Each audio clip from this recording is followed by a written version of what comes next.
Welcome to Equipping Leaders, a podcast where I share and discuss resources, tools, and information to equip leaders to build creative, cohesive teams through culture and leader development.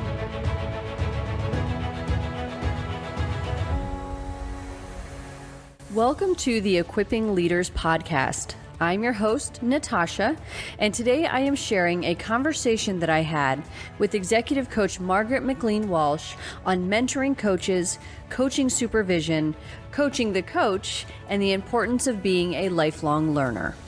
Hello, Margaret. Thank you for joining me. I'm going to start by asking you to introduce yourself and tell us about your style of coaching. Well, hi, Natasha. Thanks for inviting me on your podcast. It's a pleasure to be here. It's always good to see you.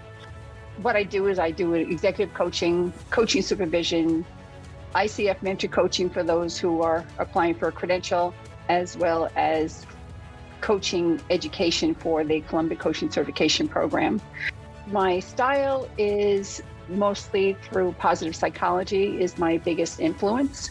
And that came about mostly from my whole perspective on life. And then when I went through the Columbia program, I did my paper on the appreciative inquiry and transformative learning. And through that, I did a lot more research into positive psychology. And now I follow a number of the thought leaders in that field and continue to delve into that.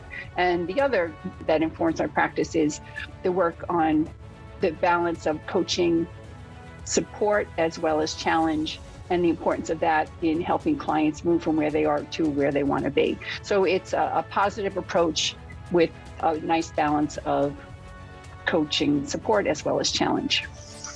And I love the positive psychology aspect of it, because when I think about coaching, I always think about all these it's moving people forward in this really positive way and being challenged in the ways that help you show up and kind of step up. So I just love that marriage of coaching and positive psychology. And when people can get into that flow, in my experience, coaching has actually led me to those experiences more often than other things. I agree. And there's so much research on that, like the strength-based coaching, the values and action. I think I read an article in Harvard Business Review a few years ago, and it was the research on building on your strengths was more powerful than figuring out how to do what is not a strength better. Either hire for that or decide how important it really is, find someone else to partner with you to do it, but really figure out what you do well, what got you here, and figure out ways to do more of that. And that's really the basis of it. And it has to be fun. The other part of my philosophy is it has to be fun. It's got to be change, can be a little daunting, but it can also be enlightening, inspiring. And so how do you find that part of the process and focusing on where it's taking you? So you have that motivation, that energy around it, and use that to help you get through something that, it's not where you are today, it's where you want to be. And how are we going to have fun getting there? Like gamify it. I love it. And I just love strengths-based anything, all aspects of it. Not only are you working at something that you like, that you're at least somewhat naturally or through the art of discipline better at than other things, but when you're working on something that is not within your strengths, there's almost like this subconscious part of us that knows we can only get so far, right? On a scale of 1 to 10, if it's not something that's my strength, unlikely that I'm going to get to a 10 and enjoy any part of that process. Whereas with my strengths, I can operate at those higher levels. And then you really find these other places that you can kind of branch into, your scope gets even bigger.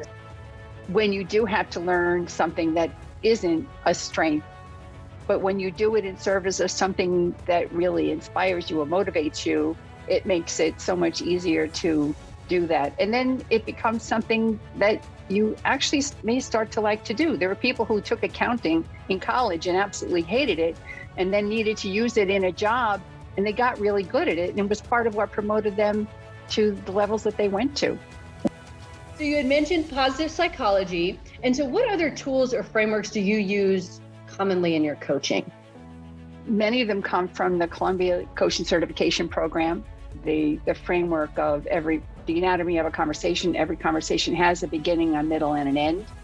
And I think it's so important to think about that as a conversation, to frame it, how you're going to have the conversation, what's important about it, what does the person want from that conversation, how clear are they, and then make sure that you both are clear on what is the topic, the outcome, and how will they know, what will progress look like. And then you have the conversation, and then at the end, leave that time for the disengage, the third part of it. So it isn't that you just run out the time and say, okay, I think we're done. It's really leaving that time for processing. So we usually say 25% of the conversation. So if you have an hour with someone, 15 minutes, you have 30 minutes with someone, it would be about 8 minutes. But at that point, if you're not at the end of the conversation, part of the learning cycle is the processing of it and what will you do with that, and really thinking through what just happened, some reflection. So leaving that time, I have just learned over the years how important that is. And by asking them, what are you taking from this? What's something that you'll take forward? How do you feel about it?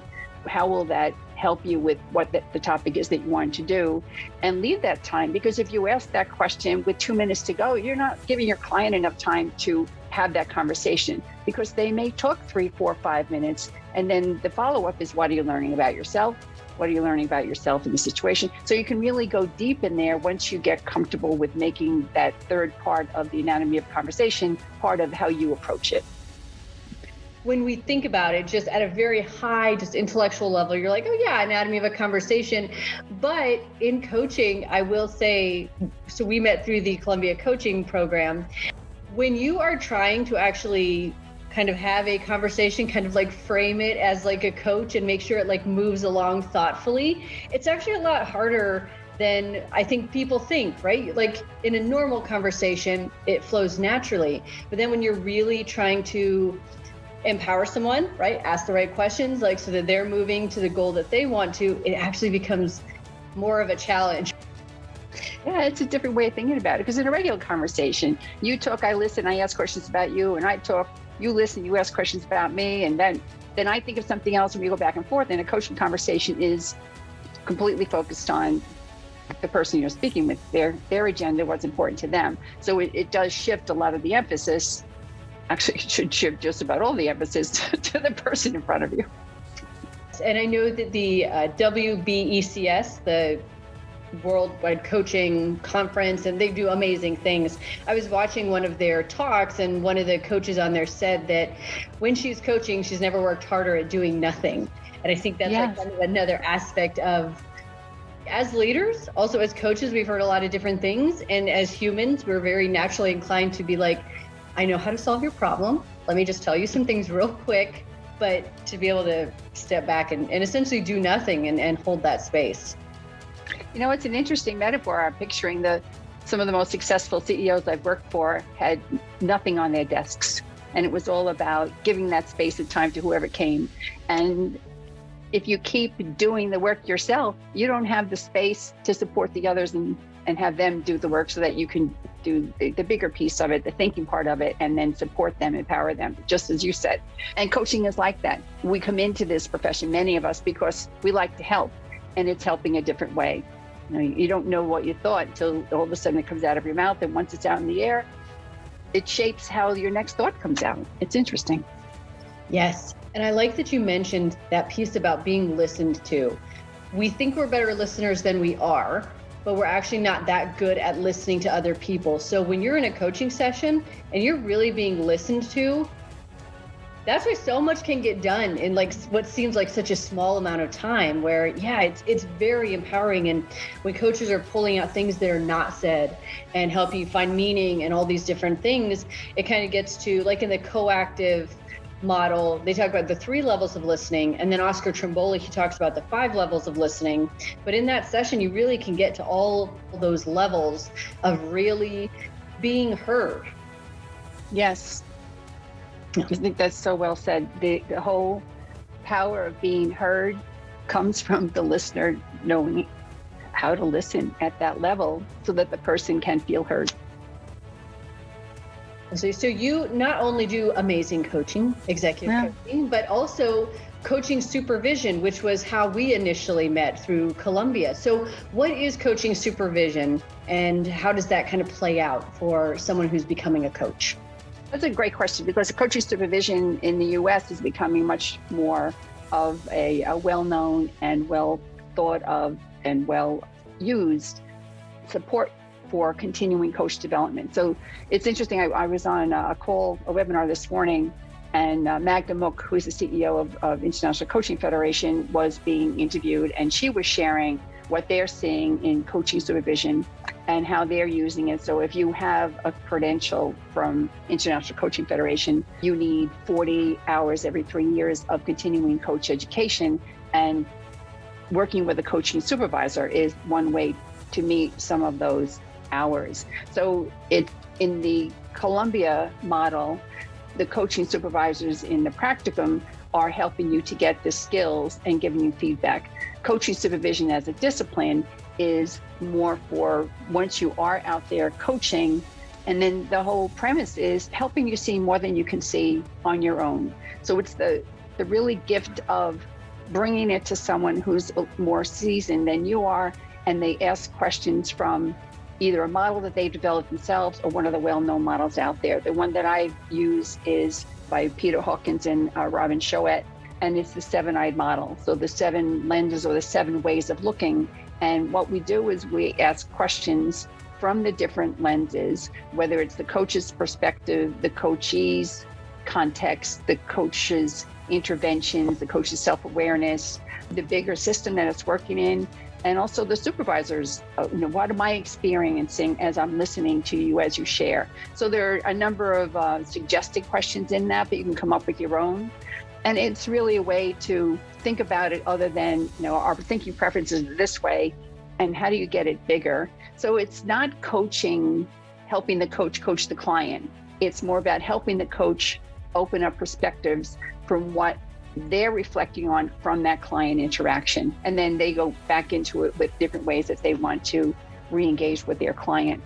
So it's continuing to go deep in your reflection and learning more ways to reflect, different perspectives, different lenses from which to reflect on what's going on with your client. So it's pretty powerful, because sometimes you just get stuck and something happened, you're not making sense of it, and it's having a thought partner whose purpose is to help you reflect on it in a more deep way and come away with new ways to go forward. And having seen some of the effects of it myself, it is incredibly powerful. Everybody can always be working on getting better. And even those coaches, we learn how to ask good questions, and it's not about our agenda, it's about the client's agenda. But I think sometimes when somebody tells us they want to get to a certain end, like you said, we kind of focus in, we almost narrow it for them too much. Good intentions and all, but then to have somebody else who's really helping you kind of break out of that even more. Yeah. And then just for later conversations, I know that there were some questions that people asked where I wrote them down because I was like, I would never have thought to ask that question, right? It's just a great question. Yes. And we learn so much by watching others coach, because they are different people, different backgrounds, different experiences, and what they're curious about may be something that we're curious about and didn't know we were curious about. So it gives it an opportunity to say that. Yeah, what is the expression? Steal shamelessly. When you see something that works, add it into your repertoire. I remember Terry Malpia, who's the program director at Columbia, says in the beginning of the front end intensive how many books he bought in the beginning on coaching questions, and doesn't use any of them. Because it's really, the question comes from what's going on with your client. So as a crutch, you might get them in the beginning, ways to start, but it's really what comes up in that conversation, and being present with your client to help that emerge is more powerful than having the list of go-to questions. It keeps you in flow too. Yes. And I know that when I first got any sort of concept of coaching, which was actually through BLDP, through West Point, and Dr. Allison Walling Cheney, she was my instructor. And it was really interesting being in this class because it was all military people. And one of the things that people were unhappy about initially was that we did these baseline coaching sessions, but they were like, but I don't know what to, like, what they wanted was a script, essentially. Yes. And I think, yeah, in the unknown, we're like, I don't have anything to grasp onto, like, give me something. But I found that the people throughout the class who, not that I'm supposed to judge who's getting better at coaching or not, but the people who were not so stuck on, like, give me the breadcrumb steps to, like, what to ask, and then that's how I'll actually figure this out, but who are actually like listening, like, what is this person looking for? What are they maybe not seeing? And how can I ask these other questions? Yeah, it's so true. And there have been people who, when they start, instead of just actually having what would be the beginning of a coaching conversation, they go into role play and they pretend that they're in an organization, or they talk for the whole 5 minutes about what their process is and how they, so, once you get that out of the way, then you figure it out. But it is, as you said, giving the space to not know. And we ask our clients to be vulnerable and to try new things. And we've got to do the same, because we don't know what the client is going to say next or where the client's going to go, but just being curious and being open and holding that space and being okay with silence and see where that goes. Absolutely. I know that in my previous job, I used to joke that every day I would get a call and I would not necessarily know what to do about that. And I would always think, like, oh, I need an adult who can actually solve this problem, but then realize that I'm the adult who's supposed to solve the problem. But I think about coaching sometimes with that, like, you don't know what the client is going to say, right? You have no idea. And they could bring you something completely out of left field, even if you've been coaching them for a while. So I think, yeah, to get into that mindset of just, where is this going to go? We don't know. We're exploring together. We're soundboarding it out, right? So we're just being in it. And like you said, being vulnerable, that, again, people aren't necessarily coming to the coach because they're like, I actually need answers about these 6 things. They have to be detailed and research-based, and I want all the reference. It's not that, right? It's a completely... It's like, hire somebody else. That's not me. Like, I'm not there. You lost me at research. When we last spoke, you had also mentioned this other credential that you were working on, and you talked about this concept of, like, coach of the coach. So what is that, and what is this credential? It's a certificate from Accelerating Coach Excellence, and it's part of the World Business Executive Coach Conference. So wbex.com, they also offer so many other programs and certifications. So in the David Peterson, David Goldsmith Accelerating Coach Excellence, they use a practicum practice triad, and it's client, coach, coach of the coach. So the coach of the coach is observing, but also is interrupting every 2 to 3 minutes to ask the coach, curiously, where are you now? How did that question go? Where do you think you're going to go next? What do you think is going on with your client? So it's asking questions so that the coach can think through it. So it's almost, if you think of a stage production, the coach takes a pause, goes off stage, has a conference with someone, comes back in, and then continues with the client. The client hears what's going on. So the client is also getting some different insight from listening to that conversation, and it might shift their perspectives or what they were thinking next. And so that exercise might run, depending on how long we're practicing, it might be 5 minutes. And then you switch 5 minutes, and then you switch. So every one of the 3 becomes the client, the coach, and then the coach of the coach. So it gives you an opportunity first to experience what it's like to be coached by someone using the methods that they're talking about, and also to observe and then be curious with whoever is being the coach, and then to practice it yourself as a coach. So it works really well. So I've adopted it, and I also use it once my practicum groups get past the midpoint and they have more experience, then we'll use that. Because it's not about judging, it's not about what you would do, it's about what are you curious about for whatever we're practicing. So for example, if we were practicing the GROW model and we were going to try out coaching in the GROW model, so goal, reality, options, way forward, then the coach of the coach would say, so where are you now? How are you going to go to whatever, that kind of a scenario. And I really appreciate too that you said that in the practicum, so kind of partway through, you bring it in, because I think that initially that would probably be so intimidating. And it is intentional because there is a specific approach that we're practicing. So one of them is zooming in and zooming out is one of David Peterson's approaches. And it's where you go wide on what's going on with your client, and then you zoom into something. So you might say, would you like to rehearse that? And then they'll try whatever it is. And then you go back again. So that where it's intentional on what we're practicing in the practicum. So that helps as well. So it's not open to anything you're curious about. You want to be curious about what we're practicing. Okay, because that was going to be my next question was, are there certain points where the coach of the coach actually kind of drills in? Are they looking for like keywords, or are they just kind of looking for, from their perception, where there seems to be kind of like maybe a natural stopping point or pause in the coaching conversation?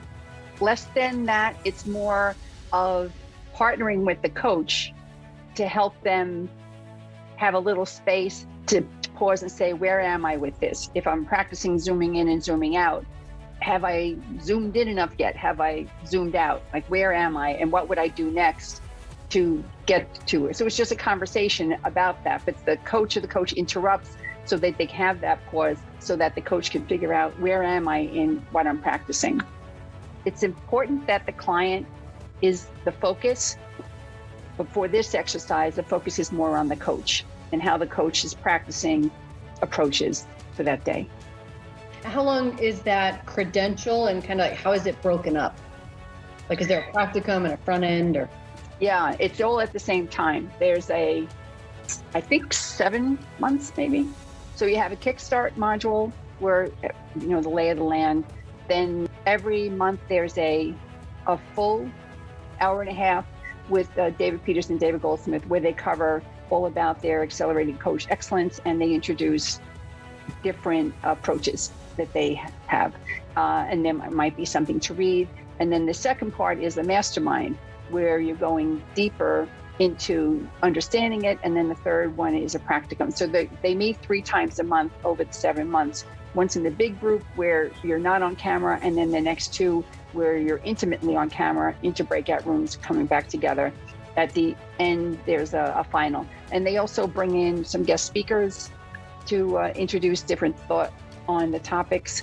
They had one called Foundations of Great Coaching, I think it was called. And then it was Accelerating Coach Excellence, and they combined the 2. So now it's just the one program. And then they have something past that called Virtuoso. So for their top seasoned coaches with more experience, they invite them into a program. It's a little on the expensive side, but you get so many things from it, and it's a lot of development, and it's probably about 6-7 hours a month that you're investing in it to continue. And you do it month by month, so there's no long-term commitment, but you meet coaches from around the world, so it has a lot of upside.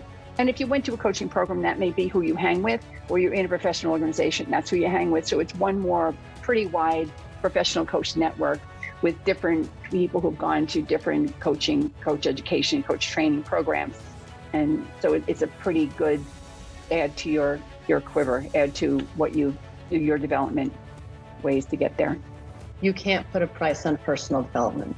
And it's like with these programs that I've invested in, first off, I don't mind a large investment because I'm definitely showing up. So there's that. So we're not going to waste that. But also, there are so many things that are sometimes not quantifiable. The network that you build, just this knowledge that you get in these different perspectives that people use it. I was very happy I invested in the Columbia program. And to this day, I still talk to many people once or twice a week. We exchange ideas. We, share frames. There's all these different things that has just made my professional life and my personal life like just much more rich. It really is the beginning, because the whole idea of self as instrument is you continue to develop, and where the different ways that you choose, and in keeping in touch with your peers and your colleagues, and what are they doing? So you learn from things that they're taking, what conference you're going to, what program are you taking next. I love learning from others and learning with others. And it's a very collaborative profession. So it's a nice network to have. So you and I have mentioned WBEX a few times. So what is that, and what kind of services and things do they offer? World Business Executive Coach Summit is how it started. And that's still their branding. And through that, they would offer half-hour introductions to all of the speakers who were in their virtual conference. And that was all complimentary. So that was all the month of April, May. And then June would start the live conference. And if you booked before such and such a time, you got a discount on that. And then you could join at a higher level. So even if you missed the live conference, you would get all of that on a flash drive. Now with technology, I think they just give you access to going back to those recordings for a certain amount of time. And you can apply for, there might be other associations as well, but International Coaching Federation awards so many continuing coach credits for the attendance in that. But they have thought leaders from around the world on it. I mean, one of the reasons I joined at the higher level for one, maybe 5 or 6 years ago, was because the immunity to change. You know, Bob Keegan was doing immunity to change. So I've seen so many people do it in my learning, but the guy who wrote the book, I thought, how cool would that be to see him do it? And it was worth the price I paid for the whole conference, because he had so many nuances in the example. And so you have on the video him going through the 4-column exercise and giving an example of someone who was going through it, and really you could see come to life why the value of that, what's working against you for doing it. But it was really cool. So I have the book and I've read the book, but he brought it to life for me. So Peter Hawkins, Marshall Goldsmith, from around the world, they bring together, and you can learn a lot in a short amount of time. And then you can go deep. Judith Glazer, who's since passed away, she was one of their speakers, and then she offered a certification in creating We Institute, and WBEX sponsored that. So that's how the David Peterson, David Goldsmith came together, because they have their own business, but they offered something through WBEX, and it was so popular that they continue to offer more things through WBEX. So they started out as a broker for bringing together the thought leaders and bringing that to the world, and it's become so much more than that. I am also a big fan of them as just an organization, because I know that in that complimentary period, you can, like you said, you can sign up, listen to these half-hour speeches from all these amazing speakers. And then they also have coaching sessions you can watch and all these different things. So I love them. I think it's really amazing. I always make sure that I at least engage in the front end complimentary part. And then as my schedule allows, engage in the rest of it. It's pretty amazing what he's built. All right, so the International Coaching Federation has a mentor coach credential/role. So what is that? Like, why do people need it? And what other certifications do they need it for? If you go to a program that has been accredited by them, and the word accredited means that they have approved that training as already inclusive of, it could either be the coaching hours, or it could be the Accredited Coach Training Program, ACTP, which means the whole program right through mentor coaching and your certification is all included. So there are phases of that, so people don't have to complete the whole thing. But if they complete the whole program, then they will apply and get tested for their ICF credential coach. Most of the university-based programs are not part of that, and part of the requirement to apply for an ICF credential is 10 hours of mentor coaching with someone either at the level that you are applying for, ACC, PCC, MCC, or higher. So people who go through their coach training with university-based programs, or just programs who have the hours but not the whole thing, they need the 10 hours. And the purpose of the 10 hours is to help you understand the competencies. They've moved from 11 to now 8. So those 8 competencies, to really get a deep understanding of how do you demonstrate that you are practicing that competency in your coaching conversation. So by working with a mentor coach, you'll go through each of the competencies and you'll talk about, well, what does that look like? People will coach and you'll give examples of that. And you also then help them with their application. So you will listen to their recording together, or they will coach you, and then you can give them some feedback on it. Because some of it is not intuitive. To really understand the questions that help with the client's learning and growth, it's a way to say, how do I have that show up? So they're not telling you what to do or how to do it. They're telling you, this is how to demonstrate it. These are some things that we would look for. And there is a mentor coaching training that you can take through ICF, and then you advertise your services on their website, or you advertise any way you want. It might be on your own website. And then people who need those hours, what I usually do is a group, because I just enjoy the group learning. I think we learn so much more together. And in a group, you can have up to 10 people in a group. And for ICF, it can't be more than 7 of the hours as a group. So then it's 7 hours a group and then 3 hours of one-on-one. And we can split those 3 hours up however the coach needs it. Whenever they're ready to apply, we'll just use it to make sure they have everything that they need to apply. It's come a long way, the system that they use. And I think the rigor in the review of it has really, the bar has been raised. They have over 45,000 members and over 30,000 plus have a credential. So it's the largest global organization. So it's been around more than 25 years now. So if you are in the coaching profession and you're being hired, people who don't know a lot about coaching will look for an ICF credential because it's what they know. They know that that is the rigor of, at least they have that. I did not go to an ICF accredited program, as you know. I went to the same one that you did. I went through Columbia, and that was my choice because I wanted the coach, practitioner, academic. I wanted the neuroscience. I wanted the research. I wanted to understand the big why we did things the way we did and what was the process in coming up with how they teach it. Many of them are coach skills, not necessarily education with all the background of it. So choosing a program that gives you what you want may not be a program that's associated or accredited by ICF. So then they have a path called the portfolio path. So anyone who needs those additional 10 hours, you hire a mentor coach. It has to be a minimum of 3 months that you work with this coach. So it's not a quick process. And then you work together until you apply. And then the application for an ACC could be 8 to 12 weeks. It could be up to 20 weeks if you're applying for PCC, because then you have 2 recordings and 2 transcripts. So, there's a lot of rigor to it, but I think it's worth it. And when you contract with your client, you do whatever you want with your client. If they want more consulting, if they want more telling than asking, then that's what you contract for. But for the purposes of this, you need to demonstrate that you can do pure coaching. And that includes sharing knowledge, but you're sharing it without attachment.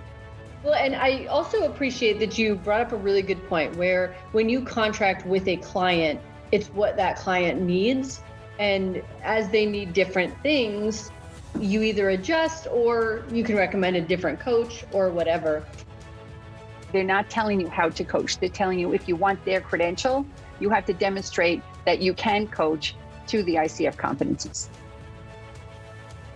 So the biggest difference between the mentor coaching and the coaching supervision is the coaching supervision is about developing you as a coach working with your clients, with a mentor coaching is about helping you prepare and understanding the ICF competencies and how to demonstrate that in your coaching. So one of the things that I really respect about you is this mindful, lifelong learning mindset. So what courses and certifications have you recently got, or are you currently working on, and why? There's a book called 101 Coaching Supervision Techniques. And so the book has 101 in it. And Association for Coaching is another professional organization I belong to. The woman who edited that book, Michelle Lucas, started a program for 23, there's 30 people in the program, but 23 she selected from the book. And then they bring on whoever wrote that chapter and then talk about it. And then we do breakout rooms and we experience it. So for coaching supervision, I'm getting a lot more experience. So I think there are about 12 sessions and it's spread out over time. So it gives you a chance to really read the book and think about it. So that's one. I completed the Accelerated Coach Excellence program, and now I am starting next month as a facilitator for the practicums and for the masterminds. So I'll have my own group of 12, as they're going through the program to give them the facilitated space to do just what we talked about, the coach of the coach, the client, as well as to go deeper in those techniques and frameworks that the two Davids introduce. So I love that it's all coaching, of course, but I also love that it's all like supporting coaches. I think that's one of the best aspects of leadership, is to be in a position where you're helping the people who are doing this other thing. Sometimes there's this gap there where like the support isn't there, but I love that not only do you do that, but you do it from like all these different perspectives and within all these different places. That's really cool. Yeah, I think it's about 60% is more working with coaches, either coach education, coaching supervision, or mentor coaching. And then the other 40% is my own working with clients. What inspires you about coaching? It started with helping people to think through something, get out of their way, and wanting to learn to do it better. Helping leaders within an organization figure things out and really inspire them or help them with what they thought they wanted but didn't have the confidence to go for it, and help them find that confidence within themselves and get clear on what it is they really wanted. And it's been so rewarding since I've been doing that. And then, of course, I found the Columbia program is the one I decided to go to, and that introduced me to so many people and frameworks. And from there, I realized that I am at the very beginning of my learning journey here, because there's so much out there. You know, you need enough of a foundation to realize that you don't know anything. You're at the beginning. It's like you took the training wheels off and then you realize how many different bikes are out there. It's not just the one bike you're on that now you can go. There are racing bikes and road bikes and crazy. Where and how can people find you and learn more about you and your work and your upcoming projects? Thank you for asking. That's wonderful to allow me to do this on your podcast. My website is www.mcleanwalshllc.com. And my email is margaret@mcleanwalshllc.com. And on that, I have what programs I offer. It's not active live with comment and blogs. And I do have a LinkedIn profile, and I would love to connect with anyone who's listening to this and thinks that we might have a nice chat together. That would be fun. Awesome. Thank you so much.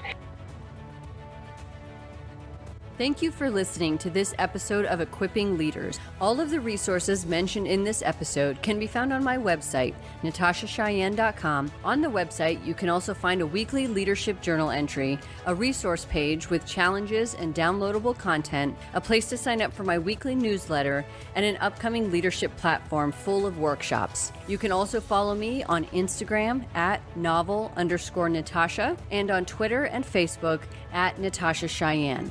If you'd like to hear more about a specific topic, please reach out and let me know. Join me next week for another episode.